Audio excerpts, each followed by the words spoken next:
BP की दवाइयाँ बहुत सारे लोग लेते हैं। सबसे इम्पोर्टेंट इशू सबको यही होता है कि बीपी की दवा तो हम ले रहे हैं, पर इसके होने वाले साइड इफ़ेक्ट से हम कैसे बच सकते हैं? क्या हम कर सकते हैं कि बहुत ज़्यादा परेशानी या साइड इफ़ेक्ट ना हो? तो आज हम डिस्कस करेंगे कुछ इम्पोर्टेंट टिप्स और ट्रिक्स जो आप यूज़ कर सकते हैं, जिससे बीपी रिलेटेड मेडिसिन जो आप लेते हैं, उसमें आपको साइड इफ़ेक्ट्स ना हो। मेडिसिन के साइड इफ़ेक्ट्स पर हमने ऑलरेडी डिटेल वीडियोज़ किए हैं, पर आज कुछ टिप्स पर बात करेंगे जिससे मेडिसिन के साइड इफ़ेक्ट कंपैरेटिवली कम या नहीं होंगे। टॉपिक पर जाने से पहले जो लोग हमारे चैनल पर नए हैं, उन्हें रिक्वेस्ट करूँगा कि चैनल को सब्सक्राइब करें, वीडियोज़ को लाइक और शेयर करें। सबसे पहली ज़रूरी चीज़ है कि जो भी मेडिसिन आपको प्रिस्क्राइब की गई है उसके हिसाब से लीजिए। कई लोग को साइड इफ़ेक्ट इसलिए होते हैं कि वो एराटिकली मेडिसिन लेते हैं। सुबह का डोज शाम को लिया, शाम का डोज दोपहर को लिया, रात का डोज भूल गए तो अगले दिन सुबह ले लिया, फिर 2 मेडिसिन एक साथ ले ली, कभी 2 दिन 3 दिन मेडिसिन स्किप कर दी। तो अगर आप एराटिकली डोज लेंगे, कभी 2 गोली ले ली, अगर आप ओवरडोज करेंगे तो ये सारी चीज़ें आपकी ओवरऑल साइड इफ़ेक्ट के पैटर्न्स को बढ़ाएगी। बॉडी के रिसेप्टर्स को अडेप्ट होने के लिए या बॉडी के सिस्टम्स को प्रॉपरली काम करने के लिए बहुत ज़रूरी है कि सब चीज़ें प्रॉपरली मेंटेन हो और दवाओं को प्रॉपर वे में सही तरह से मैनेज किया जाए, बिना डोज को स्किप किए, बिना डोज के साथ खिलवाड़ किए। आप अगर अपने मेडिसिन को प्रॉपरली मैनेज और मेंटेन करेंगे तो साइड इफ़ेक्ट्स का चांस कम होगा। जो लोग इस मामले में छेड़छाड़ या लापरवाही करते हैं, उनको प्रॉब्लम्स ज़्यादा होती है। नेक्स्ट है कि आपको रेगुलरली फॉलोअप मेंटेन करने की ज़रूरत है। जो लोग अपने डॉक्टर के साथ रेगुलर फॉलोअप करते हैं, उनको एटलीस्ट ये पता रहता है कि मेडिसिन कितने डोज पे लेनी है और क्या लेनी है। कई बार क्या होता है कि डॉक्टर ने आपको एक दवा लिख दी, आपका मेडिसिन से इफेक्ट हो गया ज़्यादा, आपको आने लग गए चक्कर या कमजोरी होने लग गई, आप डॉक्टर के पास जाते ही नहीं हो, दवा सब बंद करके बैठ जाते हो, बीपी वापस शूट अप हो जाता है। तो कितने डोज पे कौन सी मेडिसिन लेनी है, ये टाइट्रेशन डॉक्टर तभी कर पाएगा जब आप रेगुलर चेकअप में जाओगे। मैं नहीं कहता कि हर 2 दिन में डॉक्टर के पास जाओ, पर एटलीस्ट 2 से 3 महीने में एक फॉलोअप होना चाहिए। यदि आपको हाइपरटेंशन या इस तरह का रिलेटेड कोई क्रॉनिक डिजीज़ है, तो आइडियली आई वुड रिकमेंड कि डॉक्टर के पास 3 महीने में एक बार फॉलोअप हो जाए तो सफिशिएंट है। तो उसमें दवाओं को एडजस्ट करने का मौका भी मिलता है और डॉक्टर्स को डोजेज को एडजस्ट करना, फाइन ट्यून करना, आपकी बाकी रिक्वायरमेंट्स को समझना, आपके साइड इफेक्ट पैटर्न को समझना, ये सब चीज़ों को मैनेज करने में मदद मिलती है। नेक्स्ट इंपॉर्टेंट चीज़ है कि घर पर बीपी मॉनिटरिंग करिए। काफ़ी ज़्यादा बीपी मेडिसिन के साइड इफ़ेक्ट्स और प्रॉब्लम्स इसलिए होती है कि जो डॉक्टर के सामने जो बीपी की रीडिंग होती है, जिसके हिसाब से वो आपको दवा दे रहा होता है, वो रीडिंग ही गलत होती है। तो इस वजह से डॉक्टर आपको हाई डोज पर मेडिसिन देता रहता है और आपको साइड इफ़ेक्ट होते रहते हैं। व्हाइट कोट हाइपरटेंशन और इस तरह की चीज़ों को आप तभी काउंटर कर सकोगे जब आप घर पर रेगुलर चेक करोगे। घर पर बीपी चेक करने के रूल्स पर ऑलरेडी हमने डिटेल वीडियो किया, जो कि अपने चैनल पर देख सकते हैं। पर घर पर बीपी चेक करना सिंपल डिजिटल एपरेटस कोई भी 1000-2000 का आता है, उसको लेके करेंगे तो आपको अच्छा रिजल्ट मिलेगा। उसको आप हमेशा के लिए प्रैक्टिस करेंगे और डेली दिन में 5 बार चेक करना ऐसा नहीं है। दिन में 1 बार भी किया या हफ्ते में 3-4 बार भी किया तो चलेगा। इससे दवाओं के डोज कितना देने की ज़रूरत है, बीपी बहुत कम तो नहीं हो रहा, बहुत ज़्यादा तो नहीं हो रहा, जो पर्टिकुलर सिम्टम आपको उस टाइम हो रहा है वो बीपी रिलेटेड तो नहीं है। मान लीजिए कमजोरी, चक्कर आ रहा है, आपको कारण नहीं समझ में आ रहा, तो बीपी अगर सामने आपने देख लिया कि बीपी लो है, तो डेफिनेटली आपको समझ में आ जाएगा कि भाई ये मेरा बीपी लो है। कई बार क्या होता है कि छोटी मोटी प्रॉब्लम होती है, आप डॉक्टर के पास जाते नहीं हो, छोटी मोटी प्रॉब्लम आप झेलते रहते हो, फिर सडनली बीपी लो या हाई रहता है, आपको परेशानी हो जाती है। तो घर पर आप चेक कर लोगे तो वो ज़्यादा बार किया जाएगा। इवन आपके पास में भी अगर क्लिनिक डॉक्टर की हो तो भी आप मान के चलिए आप उसके पास हफ्ते 2 हफ्ते में 1 बार से ज़्यादा नहीं जाने वाले। बहुत रेगुलर भी हो तो भी मान लीजिए 2-4 दिन 5 दिन में आप जाओगे, पर वो लंबे समय तक, लाइफ टाइम तो कोई भी मैनेज मेंटेन नहीं कर पाता। ज़्यादातर लोग अपने पास के क्लिनिक में भी अगर बीपी चेक कराने के लिए जाते हैं तो महीना में 1 आध बार ही जाते हैं मैक्स, यूजुअली। बहुत कम ही लोग होंगे जो हफ्ते में या 2-4 दिन में 1 बार जा रहे होंगे। तो वैसे केस में आपका बीपी मॉनिटरिंग बहुत इनफ्रीक्वेंट हो जाता है और उसमें गलती होने का या प्रॉब्लम्स होने का चांस ज़्यादा होता है। घर पर डिवाइस रहेगा तो ज़्यादा चांसेस है कि आप उसको प्रॉपरली करेंगे और सही समय पर करेंगे जब आपको चेक करने की एक्चुअल में ज़रूरत है। नेक्स्ट है कि प्रॉपर लाइफस्टाइल मॉडिफिकेशन रखिए। यदि आप प्रॉपर बैलेंस डाइट रखते हैं, प्रॉपर खाना खाते हैं, प्रॉपर नींद रखते हैं, एक्सरसाइज रेगुलर करते हैं, स्ट्रेस कम करते हैं, योगा मेडिटेशन करते हैं, साइड इफ़ेक्ट्स का प्रॉपर ध्यान रखते हैं, तो डेफिनेटली आपको साइड इफ़ेक्ट्स कम होंगे। जिन लोग की अनहेल्दी लाइफस्टाइल होती है, जो लोग लाइफस्टाइल मॉडिफिकेशन फॉलो नहीं कर पाते, उनको ज़्यादा तकलीफ होती है। इसके अलावा कोई भी व्यसन नहीं होना चाहिए। स्मोकिंग, ड्रिंकिंग, टोबैको, ये सारी चीज़ों को पूरी तरह से बंद करना आवश्यक है। यदि आप इन चीज़ों में पड़े रहेंगे तो आपको हमेशा प्रॉब्लम होती रहेगी। तो यदि आपको नॉर्मल और अच्छी लाइफस्टाइल चाहिए, विदाउट साइड इफ़ेक्ट्स मेडिसिन लेना है, तो व्यसन नहीं होना चाहिए। इसके अलावा हाइड्रेशन प्रॉपर मेंटेन करिए, डिहाइड्रेशन प्रॉपर नहीं होना चाहिए, तो इसलिए आपको बीच बीच में पानी हमेशा लेते रहना है। मेडिसिन भी है जो आप ले रहे हो वो ज़्यादा पानी के साथ लीजिए, अनलेस आपको हार्ट का प्रॉब्लम अगर कुछ है। पर पानी अगर आप ज़्यादा पिएंगे, हाइड्रेशन प्रॉपर मेंटेन करेंगे, तो दवाओं रिलेटेड साइड इफेक्ट्स थोड़े कंपैरेटिवली कम होंगे। इसके अलावा किसी पर्टिकुलर दवा में अगर कोई इंट्रैक्शन है तो उसको आपको अवॉइड करना है। अगर कोई पर्टिकुलर दवा का खाने से इंट्रैक्शन है तो वो खाना उसके साथ नहीं खाना है। किसी पर्टिकुलर दो दवाओं का आपस में इंट्रैक्शन है तो दोनों दवाओं को साथ में नहीं लेना है। तो ये सारी चीज़ें एक बार डिस्कस कर लें या ऑनलाइन भी एक बार एनालिसिस कर लें तो अच्छा है, क्योंकि कई बार प्रॉब्लम्स क्या होती है कि रैंडमली आप या तो कोई खाद्य पदार्थ या कोई दवाई या कोई लाइफस्टाइल चेंज आप सडनली कर लेते हो और वो आपकी दवा से रिएक्शन कर जाती है, जिस वजह से आपको साइड इफेक्ट हो जाता है। तो कोई भी इंट्रैक्शन अगर आप कर रहे हो या कोई भी और मेडिसिन ले रहे हो, चाहे वो हर्बल मेडिसिन हो या कोई और पैथिक मेडिसिन भी हो, तो भी एक बार डॉक्टर के साथ डिस्कस कर लेंगे तो ज़्यादा अच्छा है। और जहाँ तक पॉसिबल है ये इस तरह के प्रोडक्ट्स और इस तरह की चीज़ों को ज़्यादा अवॉइड करिए जिसमें आपस में रिएक्शन या इंट्रैक्शन होने का चांस है। इसके अलावा कोई पर्टिकुलर मेडिसिन के लिए अगर आपको कोई स्पेसिफिक इंस्ट्रक्शन दिए गए हैं कि खाने के पहले खाना है, खाने के बाद खाना है, इसके साथ खाना है, इसके साथ नहीं खाना है, ये ध्यान रखना है, ये ध्यान नहीं रखना है, या दवाओं से रिलेटेड साइड इफेक्ट का कोई पैटर्न भी हो तो उस पर प्रॉपर ध्यान देना ज़रूरी है। जो स्पेसिफिक इंस्ट्रक्शंस आपके दवाओं के पर्चों पर लिखे हैं या डॉक्टर ने आपको बताए हैं उसका साइड इफेक्ट्स का ध्यान रखना ज़रूरी है। कौन कौन से कॉमन साइड इफेक्ट्स हैं आपकी दवाओं के उसका भी ध्यान रखना ज़रूरी है। कई बार क्या होता है कि हमको साइड इफेक्ट्स का पता ही नहीं रहता कि इस पर्टिकुलर दवा से खांसी हो सकती है, किससे लूज मोशन हो सकता है, किससे पाँव में सूजन हो सकती है, किससे चक्कर आ सकती है, किससे बेहोशी हो सकती है। Common side effect BP medicine के क्या होते हैं उस पर भी हमने वीडियो किया है, पर एटलीस्ट आपको बेसिक आइडिया होना चाहिए ताकि आप डॉक्टर को बता सको कि मेरे को ये तकलीफ हो रही है। कई बार आपको पता ही नहीं होता कि ये प्रॉब्लम दवा की वजह से हो रही है और आप साइड इफेक्ट लेके बैठे रहते हो और फिर महीनों सालों बाद पेशेंट हमारे पास आते हैं कि सर ये मेरे को 2 साल से पाँव में सूजन हो रही, पता नहीं क्यों चल रहा है। फिर बाद को पता चलता है अरे यार ये दवा के साइड इफेक्ट से चल रहा है, बंद करता है, 10 दिन में ठीक हो जाता है।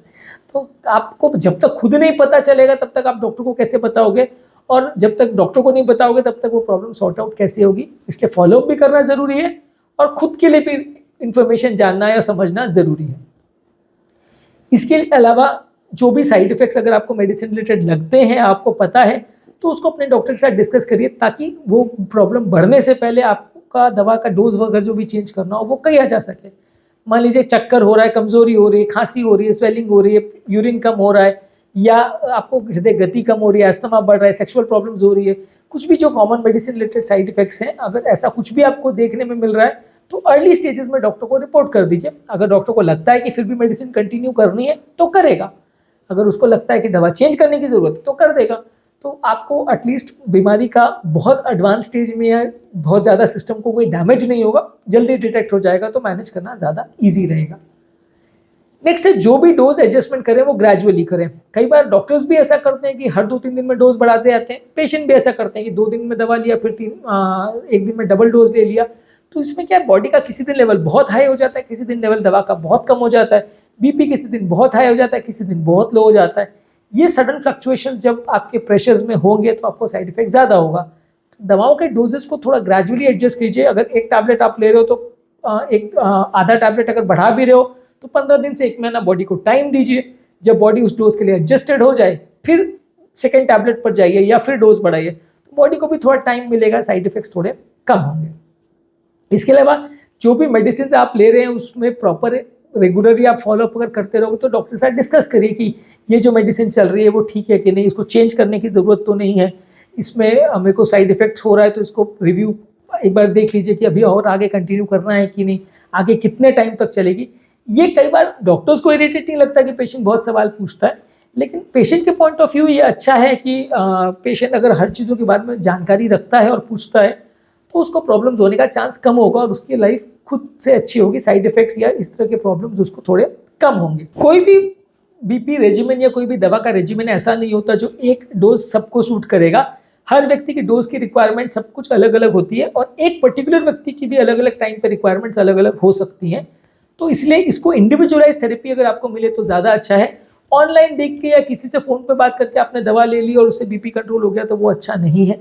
आप आपकी रिक्वायरमेंट्स को डॉक्टर के साथ डिस्कस करके प्लान आउट करके फिर दवा अगर लेते हैं तो वो आपकी नीड्स को ज़्यादा सूट करेगा और आपको ज़्यादा अच्छा रिजल्ट मिलेगा। नेक्स्ट है कि दवाओं को चेंज करने में या साइड इफेक्ट्स के रिगार्ड्स में थोड़ा पेशेंस भी रखिए। कई बार पेशेंट को जरा सा भी चक्कर आता है, कमजोरी आती है, भूख नहीं लगती है, बेचैनी होती है, वो दूसरे डॉक्टर के पास चला जाता है, वो कुछ और दवाइयाँ लिख देता है, फिर कोई साइड इफेक्ट मिलती है तो तीसरे डॉक्टर के पास चला जाता है।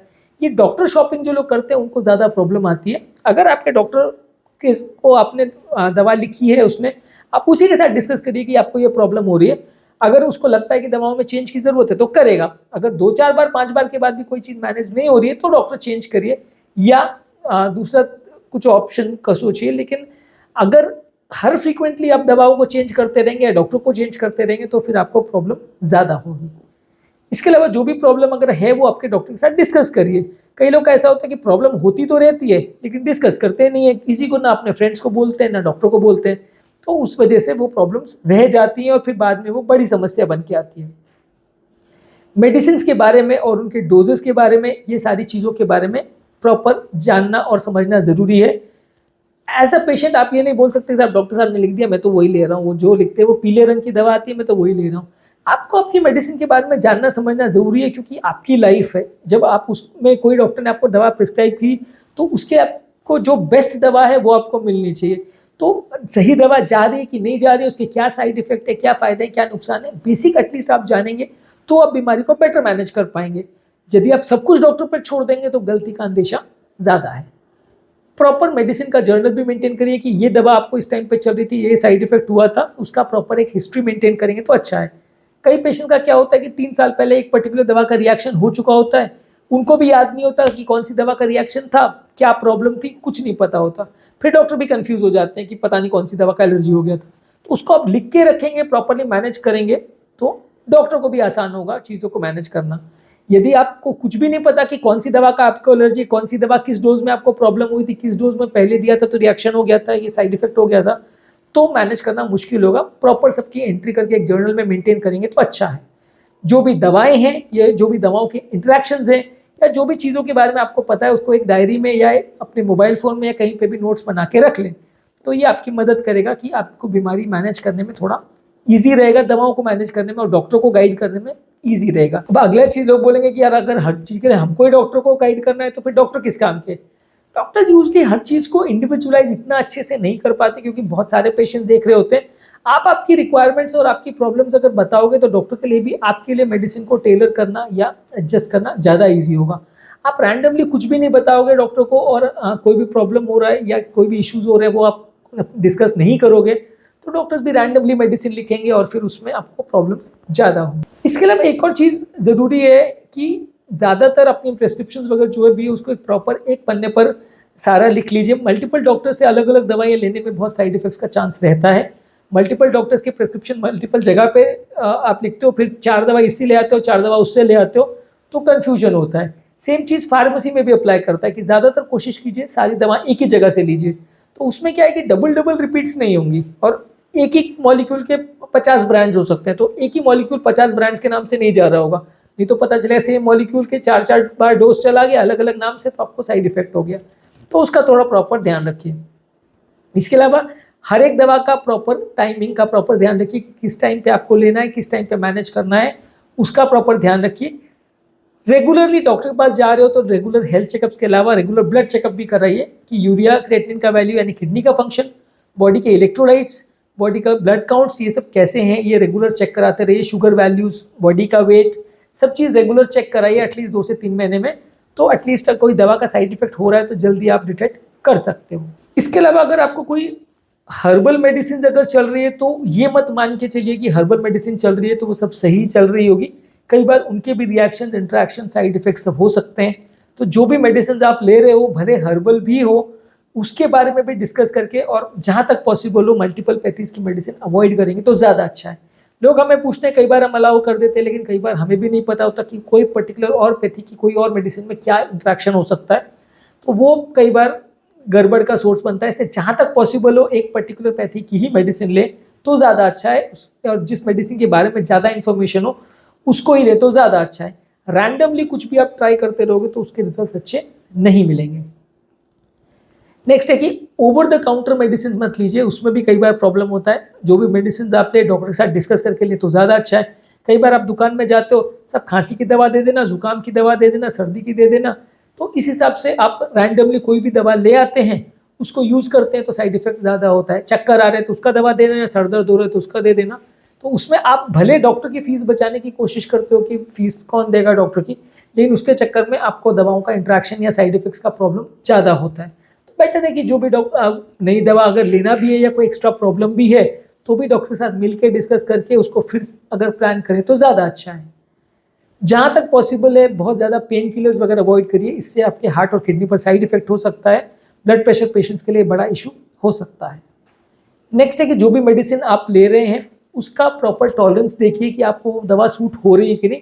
कोई भी दवा में ज़रूरी नहीं है कि जो भी साइड इफेक्ट होगा पहले 10 दिन में होगा, कई बार महीनों सालों बाद भी हो सकता है। तो जो भी दवा ले रहे हो उसका टॉलरेंस असेस करिए कि आप प्रॉपरली दवा जो ले रहे हो वो सही मात्रा में जा रहा है कि नहीं और उसकी बॉडी में आपको वो सूट हो रहा है कि नहीं हो रहा। इसके अलावा रिलैक्सेशन टेक्निक्स प्रैक्टिस करिए, योगा, मेडिटेशन, स्ट्रेस रिडक्शन करिए, हेल्दी लाइफस्टाइल रखिए। इससे भी कई बार साइड इफेक्ट्स ज़्यादातर कम हो जाते हैं। और जो भी चीज़ आपके बीमारी से रिलेटेड लेटेस्ट नई कोई टेक्नोलॉजी या चीज़ आती है उसके बारे में इंफॉर्मेशन रखना ज़रूरी है। चाहे वो बीपी का प्रॉब्लम हो, शुगर का प्रॉब्लम हो, कोलेस्ट्रॉल का हो, हार्ट अटैक का हो, कुछ भी हो, उसके बारे में खुद को इन्फॉर्म करना ज़रूरी है। तभी आप डॉक्टर के साथ भी डिस्कस कर सकोगे और लेटेस्ट चीज़ों के साथ फ़ायदा ले सकोगे। लेटेस्ट और बेस्ट चीज़ों का, लेटेस्ट हो वो हमेशा बेस्ट हो ऐसा ज़रूरी नहीं है, पर बेस्ट चीज़ों का फ़ायदा लेने के लिए आपको खुद उसके बारे में इंफॉर्मेशन रखना और उसको समझना ज़रूरी है, तभी आप बीमारी को बेटर मैनेज कर सकते हैं। आज के टॉपिक में हमने डिस्कस किया बीपी की मेडिसिन के साइड इफेक्ट से बचने के लिए हम क्या क्या चीज़ें कर सकते हैं। काफ़ी पॉइंट्स इसमें जनरल नॉन स्पेसिफिक भी थे, लेकिन इनको आप फॉलो करेंगे तो डेफिनेटली आपको फ़ायदा होगा। टॉपिक एंड करने से पहले जो लोग हमारे चैनल पर नए हैं, मैं रिक्वेस्ट करूँगा कि चैनल को सब्सक्राइब करें, वीडियोज़ को लाइक और शेयर करें। जो लोग हमारे चैनल पर हार्ट और बीपी रिलेटेड टॉपिक्स देखना चाहते हैं तो उनके लिए हाइपरटेंशन का पूरा प्लेलिस्ट है हमारे चैनल पे। ड्रग्स या मेडिसिन का भी जो प्लेलिस्ट है उसमें भी मेडिसिन के साइड इफेक्ट्स पर हमने काफ़ी डिस्कशन किया है, तो उसको आप कॉमनली देखेंगे तो आपको बीमारी के बारे में पता चलेगा, मेडिसिन के बारे में पता चलेगा और उनको मेडिसिन को मैनेज करने का तरीका आएगा। हाइपरटेंशन की मेडिसिन के कॉमन साइड इफेक्ट्स पर भी हमने वीडियो किया है, स्पेसिफिक मेडिसिन के कौन से साइड इफेक्ट्स होते हैं उस पर भी वीडियो किया है, उसे भी आप डेफिनेटली चेकआउट करिए। लिंक मैं डिस्क्रिप्शन बॉक्स और कमेंट सेक्शन में छोड़ दे रहा हूँ।